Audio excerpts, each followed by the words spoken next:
Здравствуйте. На телеканале «Новый век» программа «Вызов 112» в студии Эльвира Фазлиева. И сегодня мы расскажем о трагедии на улице Адаратского. С большой высоты упала 36-летняя женщина. Я выглянула, и она лежала как ангел. Покажем нарколабораторию, которую в Москве организовали трое татарстанцев. Что произошло? Не знаю, рецепт говорил. И судебное слушание по их делу. А также крупный пожар в Нижнекамском районе. Я дома был. Вот, когда вышел, уже здесь все горело. Заживо сгорели 2 быка. И погоня за предположительно нетрезвым водителем в Казани. Это и не только. Прямо сейчас. 36-летняя женщина погибла в результате падения с большой высоты во дворе одного из домов на улице Адаратского. В момент падения местные жители не видели, только услышали громкий хлопок. Поняв, что произошло, вызвали медиков. Впрочем, пострадавшую было уже не спасти. Как говорят очевидцы, это не первый трагический случай в их дворе. Рамиль Шайдуллин продолжит. Крики вроде кто-то слышал, какой-то крик был. С самого момента падения никто не видел. Жильцы дома узнали о случившемся, только услышав грохот с улицы и выглянув в окна. Тело женщины лежало на бетонном козырьке подъезда. Я выглянула, и она лежала как ангел. Просто вот как ангелочек. Вот на спине вот так, и так ручки у нее были. И смотрю, молодая женщина. Ну, естественно, меня затрясло сразу, я испугалась. И это... Его вызвали полицию? Вызвал, да, тоже стал звонить, они вот приехали. Грохот был страшный. О погибшей соседи ничего сказать не могут. Говорят, видели эту женщину в первый раз. Незадолго до падения она ходила во дворе и ела мороженое. Как говорят местные жители, это уже 7-й случай падения людей с высоты в их дворе за последние годы. Очень много, постоянно. Именно у вас? И не из нашего дома, да, они приходят и вот... Постоянно падают? Постоянно падают, да. В прошлом году здесь женщины тоже. В причинах случившегося сейчас разбираются следователи. Известно, что погибшей было 36 лет. Рамиль Шайдуллин, Айрат Назипов, Наиль Абдуллин. Вызов 112. А в Изнакаево с 3-го этажа одного из домов на тротуар упал мужчина. Полученные им травмы оказались несовместимы с жизнью. Он скончался на месте. По данному факту Следственный комитет проводит проверку. В Казани раскрыли убийство 20-летней давности. Жертвой преступления в октябре 2001 года стал 44-летний житель Чебоксар. Узнать личность предполагаемых преступников следователям удалось лишь недавно. Под подозрением 4 человека. 3 из них полностью признали вину, а 4-й отказался от дачи показаний. В настоящее время следствием установлено, что потерпевший приехал в город Казань вместе со своим знакомым, после чего стал распивать спиртные напитки с подозреваемым в одном из домов по улице Тихорецкой. В какой-то момент между гостем и одним из подозреваемых произошел конфликт, после чего мужчина был избит, затем его поместили в багажник автомобиля, вывезли в одно из садоводческих товариществ в поселке Победилово, где застрелили. В дальнейшем тело было закопано, однако спустя 2 года его вынули из земли и сожгли. В Набережных Челнах будут судить 16-летнюю девочку-подростка, обвиняемую в попытке сбыта крупной партии синтетических наркотиков. 4 мая ее задержали полицейские на пустыре за детским садом. С собой у нее было около 20 граммов наркотиков. Спустя несколько недель ее вновь поймали со свертками. Тогда у нее нашли около 33 граммов наркотиков. 16-летняя девушка обвиняется в 2 эпизодах покушения на сбыт наркотиков в крупном размере. Вину в преступлениях она признала. Сейчас обвиняемый находится под подпиской о невыезде. Уголовное дело по существу рассмотрит Набережно-Челнинский городской суд. В Верховном суде Татарстана рассматривают дело в отношении целой группы наркоторговцев. По материалам дела 3 казанцев решили заработать на наркотиках.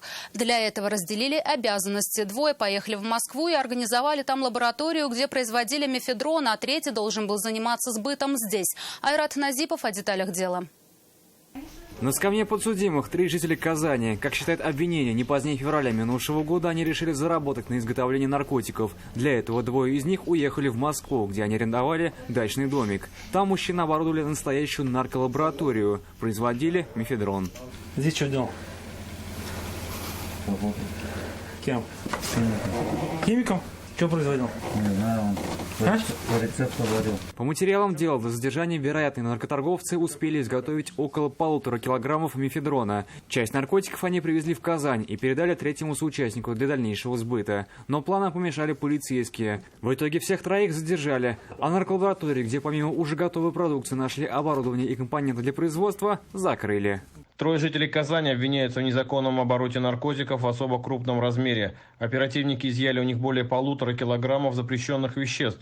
Свою вину они частично признали. Им грозит наказание от 15 до 20 лет лишения свободы. Сегодня на заседании суд допросил мать одного из обвиняемых. О криминальном бизнесе она, признается, не знала. Думала, что сын уехал в Москву на заработки в сфере строительства.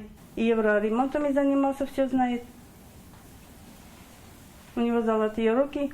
И все это умеет, все по строительству, это я точно знаю.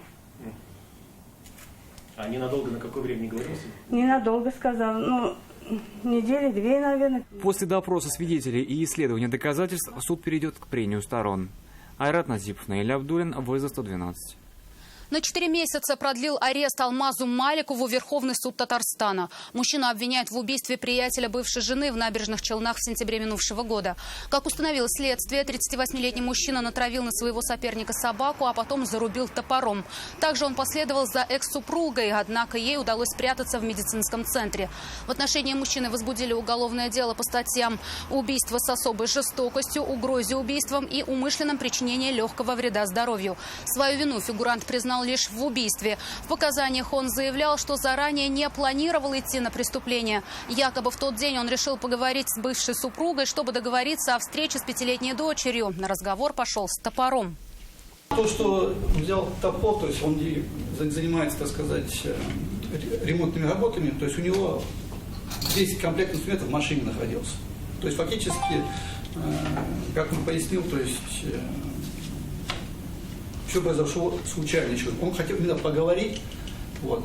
И это повод для того, что якобы, если они будут уезжать, ну, в смысле, потому что они будут тоже на машине, то есть он, не знаю, хотел применить топор в целях повреждения машины, чтобы они не уехали.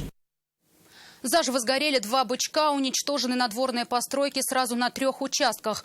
Крупный пожар вспыхнул в селе Верхние Челны, это в Нижнекамском районе. Огонь распространялся очень быстро, поглощая все на своем пути. Вероника Гайнуддинова о последствиях.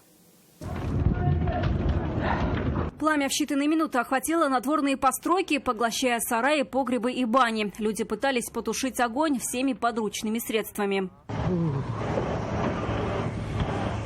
Сегодня сельчане разгребают пепелище. Помогают многие. Бесплатно пригнали грузовик, тракторы, принесли лопаты и вилы. Минрашид – один из погорельцев. Я дома был.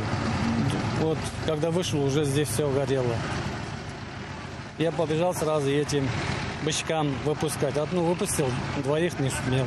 Там вообще жара, нетерпимая жара была. Эрнест еще один пострадавший. У него сгорели 3 надворные постройки и все необходимые для жизни в деревне инструменты. Баня сгорела, сарай, погребы, все кладовки, все инструменты, все. Сейчас заново все надо. Да, все надо, ничего не осталось. Пожар вспыхнул в 6 часу вечера. Начался на одном участке, затем перекинулся на 2, а после дошел до 3-го. Буквально за полчаса 3 семьи лишились почти всего имущества. На момент прибытия первого пожарного подразделения сложилась следующая обстановка. То, что происходит открытое горение надворных построек на 3 участках. Существовала угроза распространения огня на жилые дома. Пожар был полностью ликвидирован в 19 часов 00 минут. К счастью, люди в огне не погибли. Теперь дознавателям предстоит выяснить причины возгорания. Рассматриваются 3 версии: неосторожное обращение с огнем, замыкание электрооборудования и поджог. Вероника Гайнуддинова, Светлана Шумкова и Булат Абдульманов. Вызов 112. После непродолжительной погони автоинспекторы задержали водителя с признаками наркотического опьянения. Автомобиль Kia Rio, который двигался слишком медленно, при этом виляя из стороны в сторону, заметили на проспекте Победы. Полицейские хотели остановить иномарку, но водитель стал скрываться. Экипаж ГИБДД начал преследование. Он попытался оторваться от сотрудников ДПС, неоднократно нарушая правила движения, но не удалось. Его остановили на улице Сахарова. В отношении 24-летнего мужчины составили сразу 5 административных дел. К тому же автоинспекторы заподозрили, что водитель находился в состоянии наркотического опьянения. Его отправили на медицинское освидетельствование. Результаты будут готовы через несколько дней. Это все, о чем мы успели вам рассказать. Обо всех происшествиях вы можете сообщать нам по телефону 570 50 50 или на мобильный 8 98 69 112 112. Также мы доступны в социальных сетях. Присылайте видео, снятое вами. В студии была Эльвира Фазлиева. До встречи и не бросайте вызов судьбе. Вдруг она его примет.